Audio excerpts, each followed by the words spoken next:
Disse Jesus: onde duas ou mais pessoas estiverem reunidas em meu nome, ali eu estarei. Mateus 18, 20. Aqui no templo espírita ou em casa, quando nos juntamos em família para o Evangelho no lar, sempre nos reunimos em nome do Divino Mestre, nosso modelo e guia. Para começo de conversa,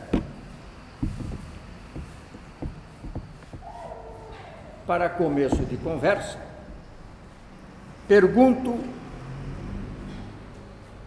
quando Jesus se revela mais próximo de nós?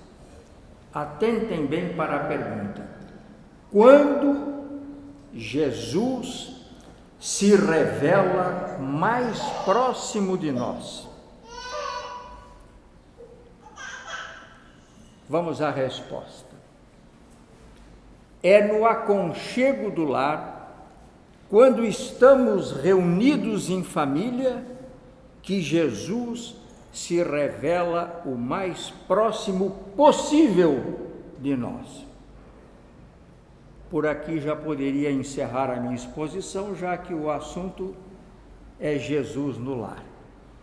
Mas então não poderemos mais esquecer que é no aconchego do nosso lar, quando estamos reunidos em família, que Jesus se revela o mais próximo possível de nós.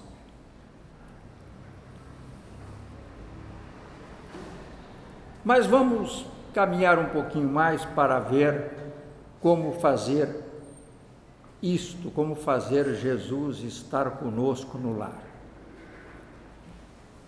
Apesar da semelhança onomástica, Canaã e Caná têm cenários diferentes.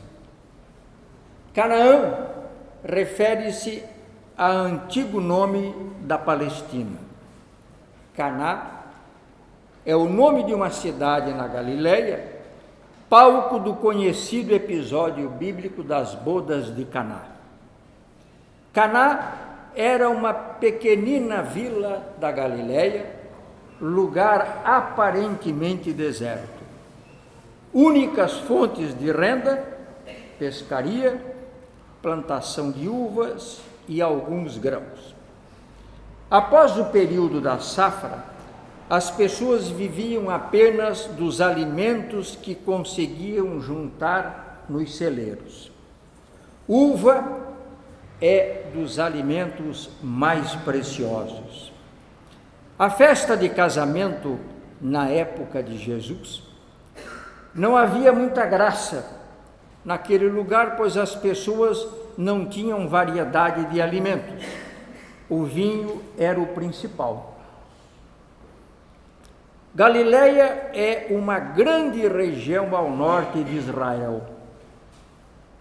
Maior parte constitui-se de terreno rochoso, onde se localizam o Monte Tabor, que é o famoso Monte da Transfiguração, do exercício máximo da mediunidade, em que Jesus demonstrou, e o Monte Hermon, cantado no Salmo 133, que é considerado o Salmo da Fraternidade. As bodas de Caná são narradas exclusivamente, vejam bem, exclusivamente, o único apóstolo que tratou deste assunto foi João, no Evangelho de João, justamente porque João foi o apóstolo mais chegado a Jesus. É um evento histórico, não só bíblico, é um evento histórico. Elas registram o primeiro milagre público de Jesus, transformando água no melhor vinho. A palavra boda tem sua origem no latim, que significa promessa. Então é uma celebração de casamento. No plural, quando a gente fala bodas, significa os votos matrimoniais feitos no dia do casamento, os compromissos assumidos, os juramentos que se faz no dia do casamento. Jesus, na adolescência, entre os 13 e os 30 anos, pelos pais José e Maria, foi levado à comunidade dos essênios. Daí não se saber onde andava Jesus nessa época. Muitos teólogos e estudiosos fizeram alguns exercícios de imaginação, mas ninguém sabe onde andava Jesus, onde andou Jesus nessa fase.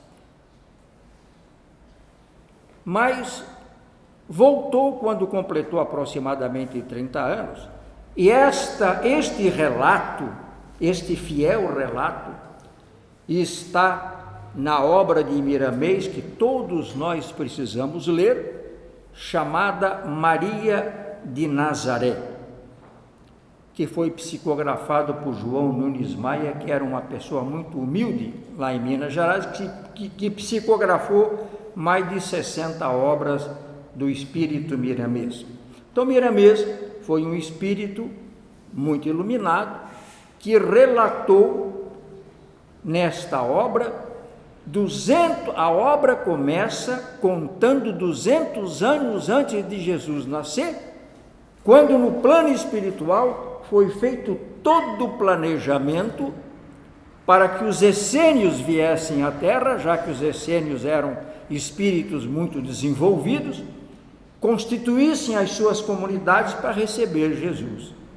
E Jesus, dos 13 aos 30, esteve na comunidade dos essênios. Consta que logo após o retorno, Jesus escolheu os apóstolos e depois foi batizado por João Batista. Isabel, a mãe de João Batista, era prima de Maria. Portanto, Isabel e Maria eram primas. João Batista e Jesus eram primos em segundo grau. Por amor à família, que já foi uma demonstração, um exercício, uma prova de que se trata de uma instituição divina, Jesus realiza seu primeiro milagre em uma bodas, que era o ponto máximo, o ápice da comemoração em família. Agora vejam, este ponto é muito interessante. Tendo acabado o vinho, a mãe de Jesus lhe disse: eles não têm mais vinho. Não é? Todos sabem disso. Respondeu Jesus: que temos nós em comum, mulher? A minha hora ainda não chegou. Naqueles dias, o vinho representava alegria. Acabando o vinho, acabaria a alegria. A resposta de Jesus parece ter sido um tanto rude. Responder para a mãe: que temos nós em comum, mulher? Mas não, o termo mulher era uma forma respeitosa de chamar sua mãe. Aqui mulher quer dizer senhora, e na cultura mais antiga ainda, do sânscrito, que Jesus peregrinou, andou por todo o Oriente, os essênios tinham muitas comunidades. A palavra mulher, no sânscrito, que foi a primeira língua escrita, quer dizer melhor, um ser mais evoluído. Então, na linguagem hebraica, queria dizer senhora. Em outras passagens mais adiante, Jesus se utiliza da mesma expressão como maneira de dignificar a mulher. Agora vejam, Jesus, a partir de Jesus, as mulheres passaram a ganhar o merecido respeito. Nenhuma outra cultura deu respeito às mulheres como Jesus deu. A primeira lição, grande lição, maior lição que nós temos do respeito à mulher foi iniciada por Jesus. Aí Maria disse aos serviçais, vejam bem, atentem bem para esse detalhe: façam tudo o que ele lhes mandar. Aqui é um fato inusitado que poucos se apercebem. Mesmo Jesus dizendo, declinando que não era chegada a sua hora, Maria antecipou a hora de Jesus, ou, ainda mais provável, mais do que ele, ela sabia que era chegada a hora. Ele disse que não era hora, mas ela antecipou, ou ela sabia que já era chegada a hora, sabia mais do que ele. A mãe não discutiu com o filho, porque normalmente numa hora dessa há uma discussão, há um atrito, há um conflito. A mãe quer que ele faça e ele diz que não pode fazer, não é? Simplesmente a mãe mandou que fizessem tudo o que ele ordenava. Vê-se nessa passagem o soberano poder de Maria e a humildade de Jesus. Naquele momento, Maria estava muito acima dele e Jesus se humilhou à sua mãe. Jesus entendeu a ordem mental de sua mãe, transformando água no melhor vinho. Poderia ter feito qualquer vinho, porque naquelas alturas não sentiriam a diferença, já que estavam embriagados, mas fez o melhor vinho, tanto que foi notado pelo mestre de cerimônias. Aquele era o melhor vinho. Aliás, a grande lição que Jesus nos dá, também outra grande lição, é que todo feito de Jesus é sempre o melhor. Ele está nos ensinando que tudo que a gente faz ou tem que fazer o melhor. Não é? Nessa passagem, então, temos preciosa lição aos filhos. Os filhos que me ouçam agora. Os pais, principalmente as mães, porque as mães são responsáveis pela concepção, pela perpetuação da espécie, recebem do Criador recursos capazes de bem conduzir os filhos. Quando o filho guarda respeito à orientação dos pais, principalmente à orientação da mãe, dá-se maravilhosamente bem na vida. Podem fazer uma investigação que vocês vão comprovar esta verdade. Como o filho vê seus pais, fala muito do filho. Como Jesus viu Maria, fala muito de Jesus. Aqui, Jesus começa a psicologia transpessoal, depois desenvolvida por pensadores, especialmente por Carl Jung, e agora por Joana de Ângeles. Toda a obra de Joana é baseada na psicologia transpessoal, ou seja, como você vê as pessoas, fala muito mais de você do que das pessoas da qual você está falando. Jesus, o exemplo máximo de perfeição na terra, muda o comportamento ético de todo aquele que o encontra e segue. O Evangelho de Jesus dá sentido e significado à vida. Relembra, pois, sempre Jesus. Relembra sempre Jesus. A simples lembrança dele e dos seus feitos faz pulsar, vejam bem, faz pulsar com mais vigor o órgão cardíaco e o corpo inteiro freme de sublimes sentimentos. Uma simples lembrança de Jesus. O Evangelho de Jesus é uma doutrina de alegria interior, de fraternidade jubilosa e de amor em plenitude. Quem se fascina por Jesus tem compromissos profundos que devem ser captados no silêncio da meditação.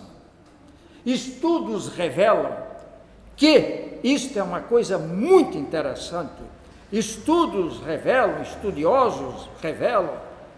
que em nossos dias o pensamento de Jesus é mais atual, é mais poderoso que naqueles dias quando ele esteve na terra. Por quê? porque hoje nós evoluímos e temos mais capacidade de entender e de viver aquilo que Jesus ensinou. Na época dele, as pessoas ainda eram um pouco evoluídas.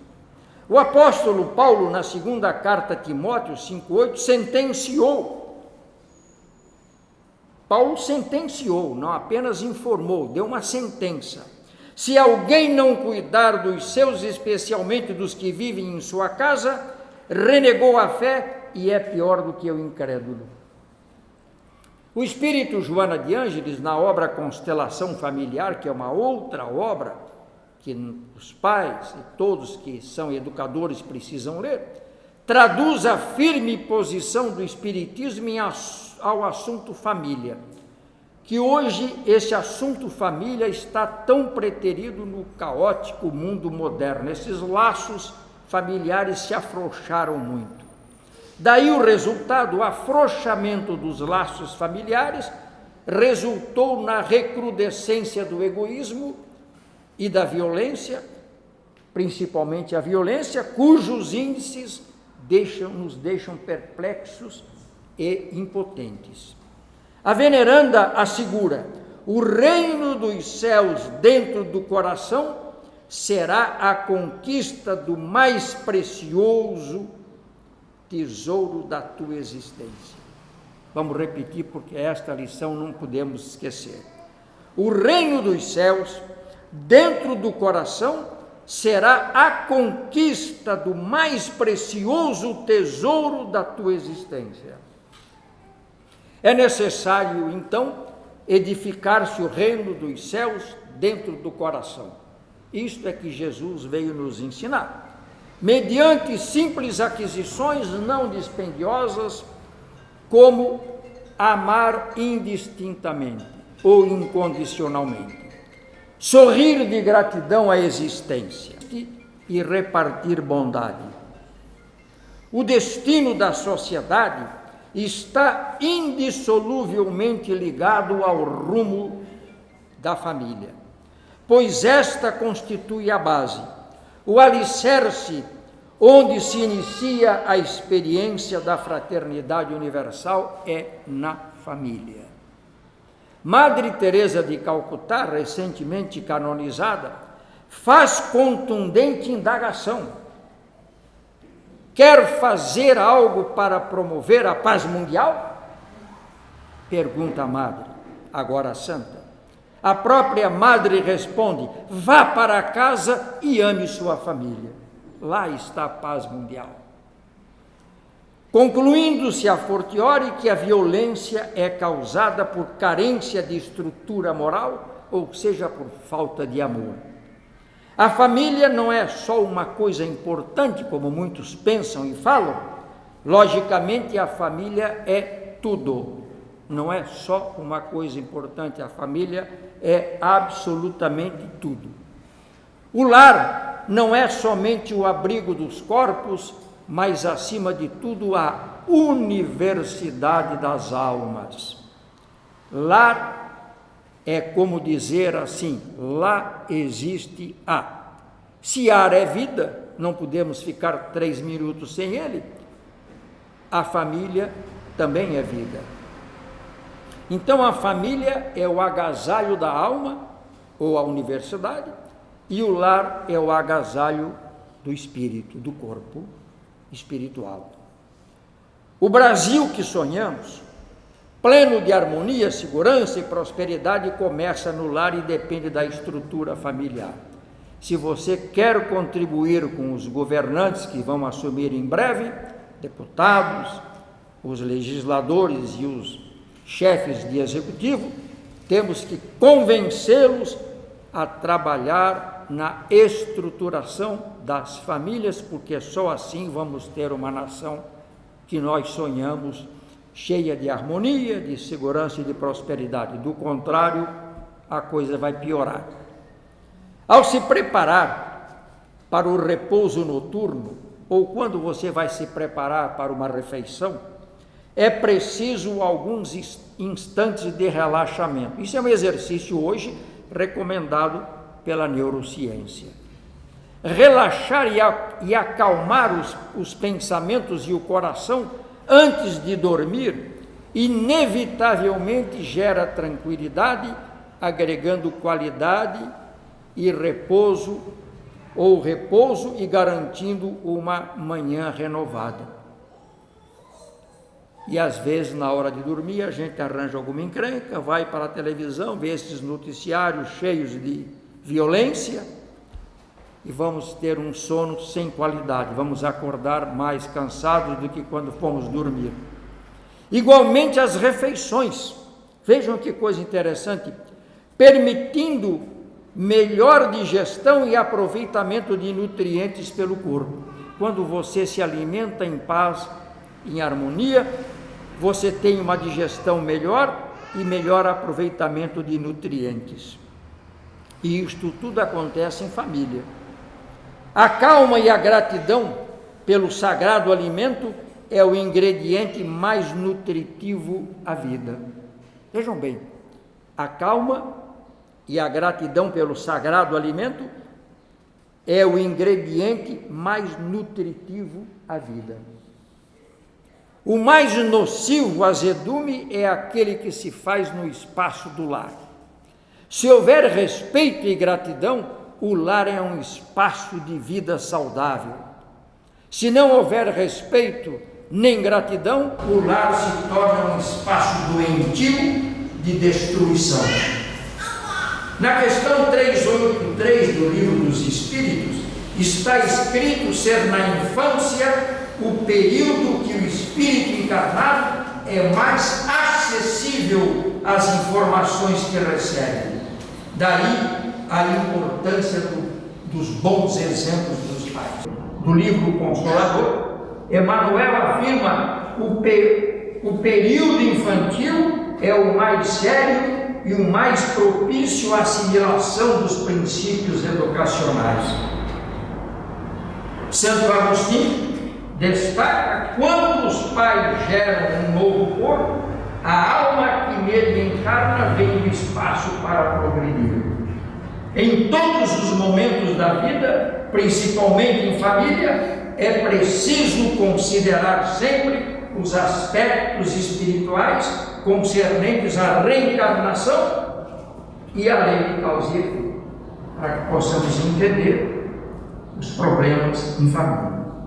Geralmente, reúnem-se a nós afeiçoados menos estimáveis de outras épocas, para restaurarmos o tecido da fraternidade. No ambiente familiar, nos é dada a oportunidade do reencontro com os adversários de ontem. A melhor maneira de se tornar vigorosa a nação é estruturando as famílias que a compõem. As nações mais evoluídas, mais adiantadas, mais desenvolvidas, já têm consciência de que família estruturada é sociedade segura.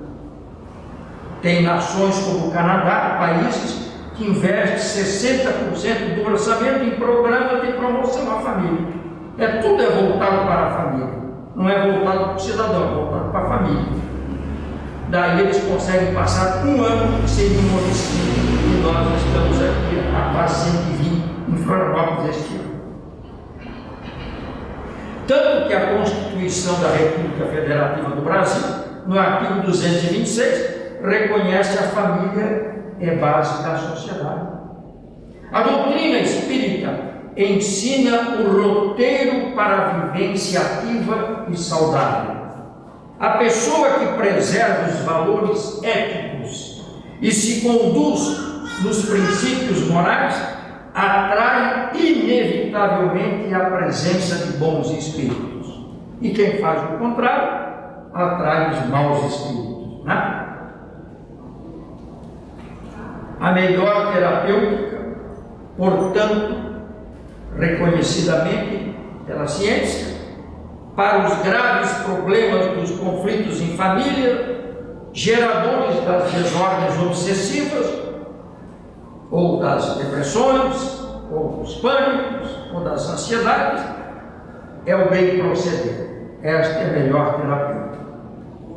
A alma tem por sublime escola o templo espírita. Isso é este templo é uma escola. O Espiritismo, sobretudo, é obra de educação do espírito, né? O Espiritismo está no mundo para nos ensinar a viver e nos capacitar para resolver os nossos próprios problemas. O Espiritismo, agora veja o que interessante, o Espiritismo não me ensina a ser feliz, não é autoajuda, não me ensina a ser feliz, mas como devo tornar-me digno da felicidade, porque a felicidade é uma consequência, é merecimento. Então, o que eu preciso fazer para merecer a felicidade, não para ter a felicidade sem merecer. A felicidade não é prêmio do céu, mas recompensa por boas ações.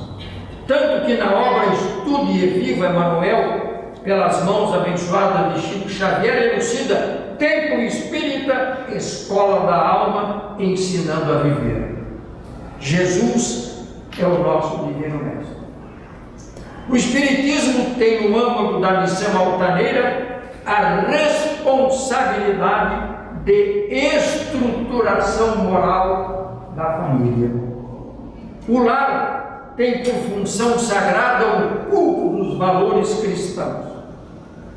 Segundo a antropologia, a família é a única instituição que atravessou todas as fases da história universal. Em nenhum momento da história do homem sobre a terra a família esteve ausente. A família foi, a família é e sempre será a única garantidora da perpetuação da espécie humana. A sociedade é a união das famílias.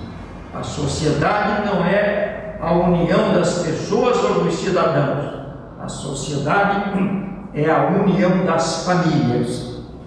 Deus e a família, vejam bem, Deus e a família, e a minha família, a nossa família, estão inteiramente em nosso ser físico, biológico, psicológico, emocional, sentimental, moral, ético e social. Então eu sou a expressão de Deus e da família. A saúde da alma só se obtém com a educação espiritual. Educar o espírito é essencial à evolução. Ninguém vai evoluir, vai crescer, se não educar o espírito. Tanto que o mestre Leon Denis, do alto de sua filosofia, ministrou, vejam bem, disse ele, todas as chagas morais são provenientes da má educação. Tinha Frei Antônio, canonizado como Santo Antônio, conhecido como Santo Antônio Casamenteiro, de Lisboa, porque nasceu em Lisboa, ou de Pádua, porque morreu em Pádua, que a verdadeira, vejam bem, a verdadeira religião se exercita no lar, que deve ser o templo da família. Então, para Frei Antônio, lá é o templo da família, como este é o templo do Espiritismo, como a natureza é o templo de Deus, como o corpo é o templo do Espírito Santo, está na Bíblia, não é? Frei Antônio sabia que a comunidade é o reflexo da família. Se a família estiver bem estruturada, moral e espiritualmente, a sociedade será harmoniosa e pacífica. Vejam isso em 1234, morreu 234, 1200 por aí. Vejam já a concepção de Antônio de Pádua, né? De Frei Antônio. Afirmava ele que a violência decorre da falta de Deus na vida das pessoas. Definiu, não precisa dizer mais nada. Toda violência decorre da falta de Deus na vida das pessoas. Porque violência não é só matar, roubar, furtar, isso é gravíssimo. Mas violência é qualquer agressão contra a vida, quando você vai lá e arranca um pé de mato sem necessidade, você está praticando uma violência. Você tirou um pé de mato que estava vivendo ali, galheiro, lugar dele. Você às vezes tirou por diletantismo para deixar o ambiente mais limpo, agrediu a natureza. Então você tirou sem necessidade, só por uma questão estética. Tá?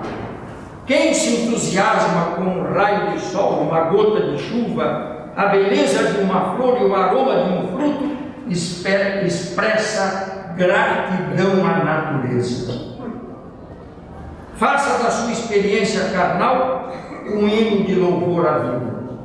Viva um estilo de vida que não destrói, mas preserva a natureza. Ama a vida simples, vivendo naturalmente com simplicidade.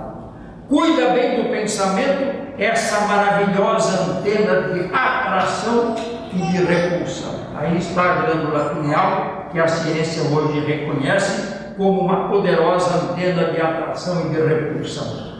Reserva algum tempo diário à meditação, ou seja, ao silêncio interior. Vejam que para conviver mais proximamente de Deus, o Divino Mestre buscava com frequência o silêncio e o isolamento. Sempre que atendia as multidões faméricas de pão, de paz, de saúde, de amor, Jesus buscava a solidão para não se afastar da união ou da conexão, entregando-se em dulcificadora oração. O amor é a alma do universo.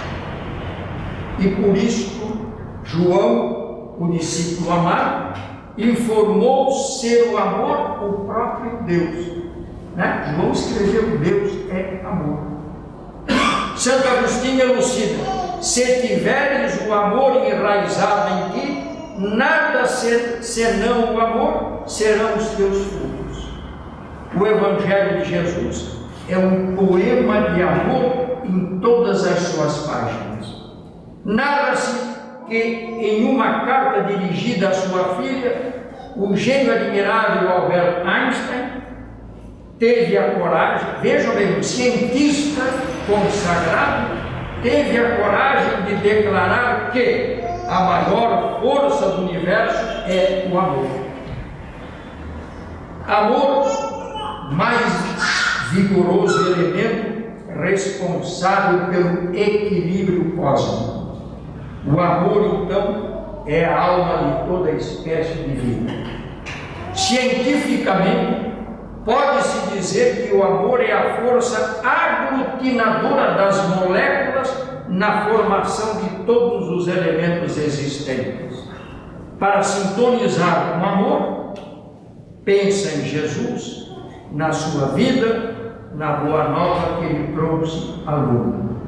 Traga Jesus para conviver no lar. Convide Jesus para conviver no lar, no dia a dia, nos sentimentos e pensamentos. Incorpora a vivência, as lições do Divino Mestre. Procura viver mais com Jesus.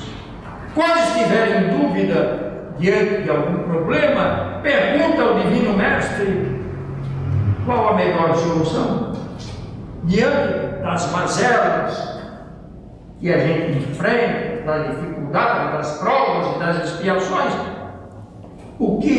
pergunte a Jesus: Jesus, o que o Senhor faria se estivesse no meu lugar? E aguarde a resposta. Cada um de nós tem por dever, vejam bem, cada um de nós tem por dever servir e iluminar o mundo. Todos renascemos para ampliar na terra o reino de Deus. Agora, para encerrar, lembre-se sempre, a partir de hoje não pode mais esquecer disso. A finalidade da vida é promover o bem.